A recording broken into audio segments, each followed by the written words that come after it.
अगर आप भी खस्ता कीमा कचौरी के दीवाने हैं तो ये मज़ेदार सी कचौरियों की रेसिपी आज आपके साथ शेयर करी हूँ। इंशाल्लाह आपको मज़ा आ जाएगा।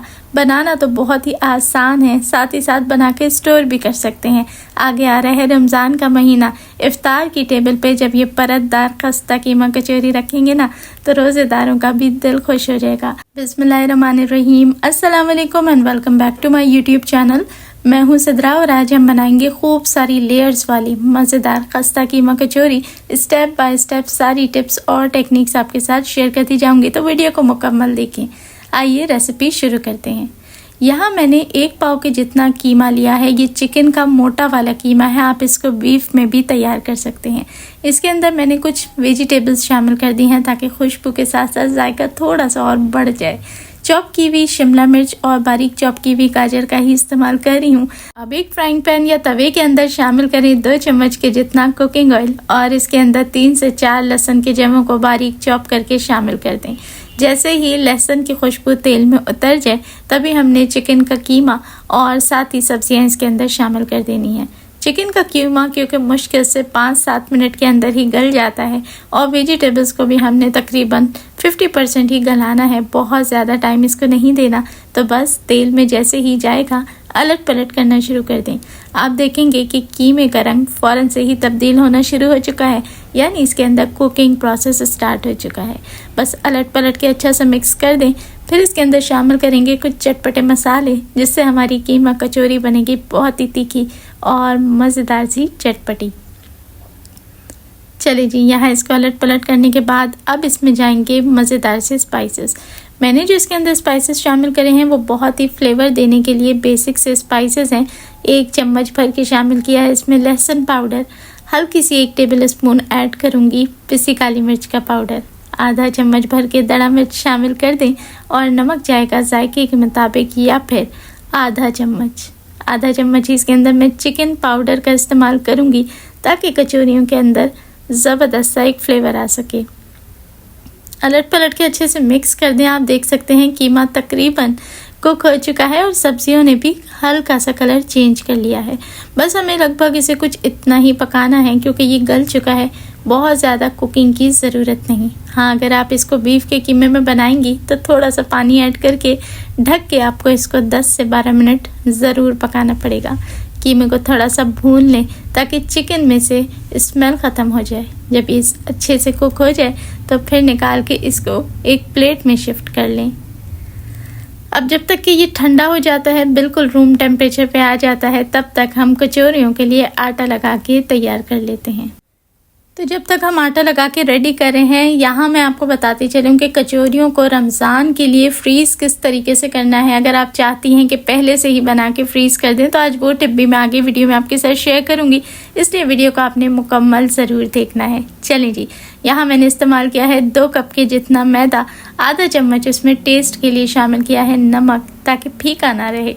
अब अगर तो आप चाहते हैं कि इस स्टेज पे आप बेकरी से भी कई गुना बेहतर और खस्ता कचौरियाँ तैयार करें तो फिर आपने घी ऐड करना है। इसके अंदर 2 बड़े चम्मच यानी कि टेबल स्पून शामिल करूँगी, 2 अदद। अच्छे से अब इसको उंगलियों की मदद से मिक्स करना शुरू कर दें।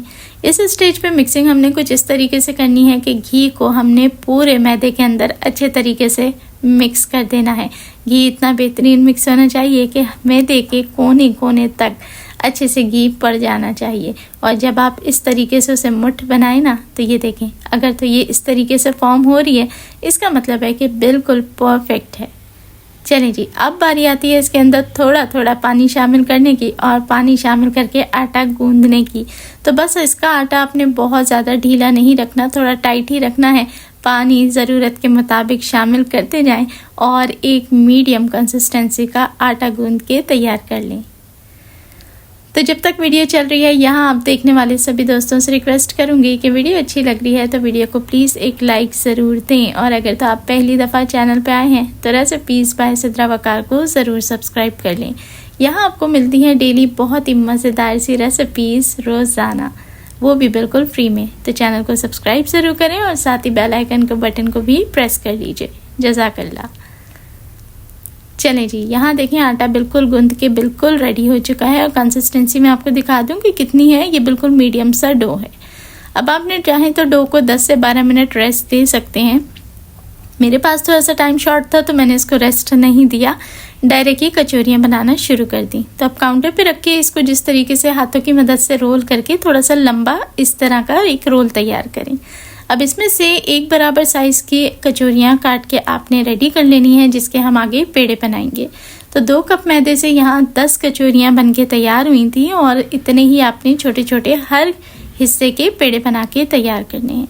इस स्टेज पे पेड़े को आपने हर तरफ से फोल्ड देना है ताकि टेढ़े मेढ़े ना बने, बिल्कुल एक जैसे पेड़े बन के तैयार हों।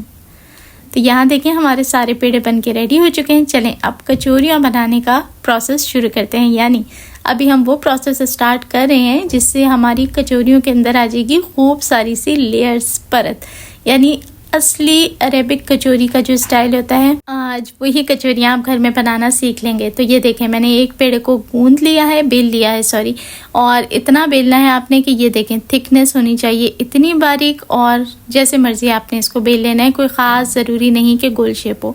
हल्का सा खुश्का ऐड करें, एक बार फिर से देख लें और बस आपने हल्का प्रेशर देते हुए इसको इतना बेलना है कि बस ये पतली सी चपाती तैयार हो जाए।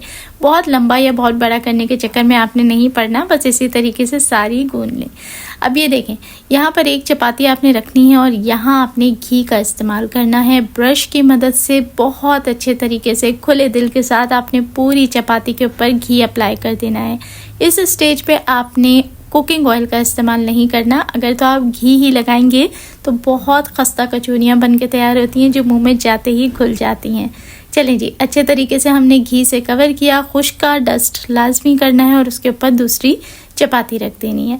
अब यही प्रोसेस हमने रिपीट करना है हत्ता कि आखिरी रोटी आ जाए। हर रोटी को रख के हमने अच्छे से घी लगाना है।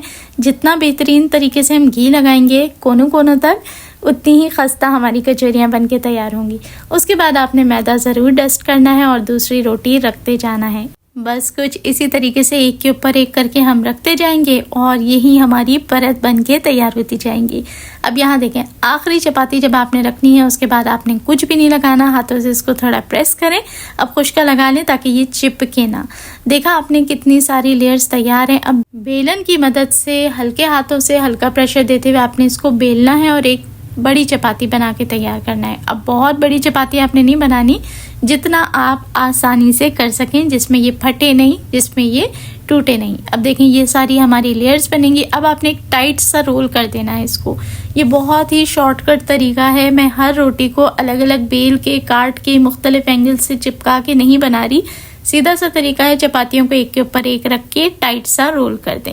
बस यही रोल के आपने कटिंग करनी है और आपकी फटाफट से कचौरियाँ तैयार हो जाएंगी। अरेबिक कचौरी रमज़ान में बहुत पसंद की जाती है, लेकिन क्या है कि मार्केटों में, बेकरियों में जो फिलिंग लगाई जाती है ना मार्केट में, ज़ाहिर है उनके पास बहुत रश होता है। तो इतने रश को डील करने के लिए फिर क्या होता है कि जो भी पुराना मटेरियल, अगला पिछला, बासी, ताज़ा, सारी सब्जियां भर के वो इस तरीके से बहुत ही अजीब सी फिलिंग के साथ तैयार करते हैं। तो ये बहुत ही आसान तरीका है। 2 कप मैदे के साथ 10 से 12 कचौरियाँ आराम से आप घर में खुद ही साफ़ सुथरे तरीके से तैयार कर सकती हैं, मनपसंद फिलिंग के साथ और ढेर सारी परत के साथ। तो ये देखें हमने छुरी की मदद से बहुत एहतियात से इसको कट करना है कि इसकी परत ख़राब ना हो। जो टेढ़ी हैं साइड से कॉर्नर्स निकल रहे हैं उसको आपने हाथों से अच्छे से गोल करते जाना है। चलें जी, सारे पेड़े हमारे तैयार हो चुके हैं। बस अब क्या करना है, कुछ भी नहीं करना, हल्का सा इसको सीधा करना है, फिलिंग रखनी है और कचौरी फोल्ड कर लेनी है। चलें जी, अब यहाँ देखें 2 हिस्से होते हैं, एक में लेयर्स बहुत प्रोमिनेंट होती हैं, एक में लेयर्स हल्की प्रोमिनेंट होती हैं। तो जिस हिस्से में लेयर्स हल्की प्रोमिनेंट होंगी उस हिस्से को हमने बेलना है और जिस हिस्से की लेयर्स बहुत अच्छे से नुमाया हो रही हैं उसको हमने नीचे की तरफ कर देना है। अब यहाँ पर हल्का सा बेलना है, बहुत प्रेशर नहीं देना, बहुत बड़ी नहीं करनी कचौरी। ये देखें 2 चम्मच के बराबर आपने फिलिंग रखनी है और अब जिस तरीके से हम पोटली बनाते हैं ना, इस तरीके से ये देखें थोड़ा थोड़ा हिस्सा लेके बीच में लाके आपने फोल्ड करते रहना है और इसको यहीं पे थोड़ा सा घुमा के दबा दें।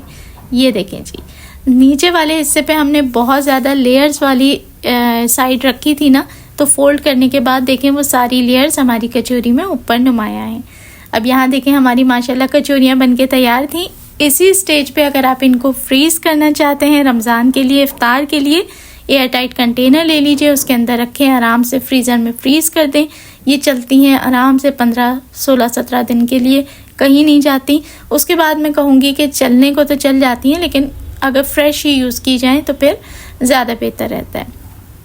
चलें जी, अब यहाँ हम इसको फ्राई कर लेते हैं। आपने बिल्कुल लो हीट के ऊपर आहिस्ता आहिस्ता इसको फ्राई करना है। ये थोड़ा सा टाइम लेती है क्रिस्पी होने में, गोल्डन ब्राउन कलर लेने में, लगभग 15 से 17 मिनट तक का टाइम, क्योंकि अंदर बहुत परत होती है और अंदर तक हर परत को गलाने के लिए, सही से कुक करने के लिए इतना टाइम लग जाता है।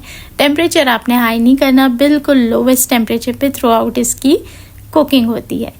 चलें जी, यहाँ देखें मज़ेदार सी खस्ता कचौरियाँ बनके तैयार हैं। ज़रा इनकी परत तो चेक करें, एक एक लेयर इतनी नुमाया है और इतनी सारी लेयर्स हैं कि गिनना मुश्किल है। तो आपको ये रेसिपी कैसी लगी, एक प्यारा सा कमेंट करके मुझे ज़रूर बताएं। अच्छी लगी हो तो बस वीडियो को लाइक, शेयर और मुझे दुआओं में याद रखें। देखने वाले सभी लोगों का बेहद शुक्रिया।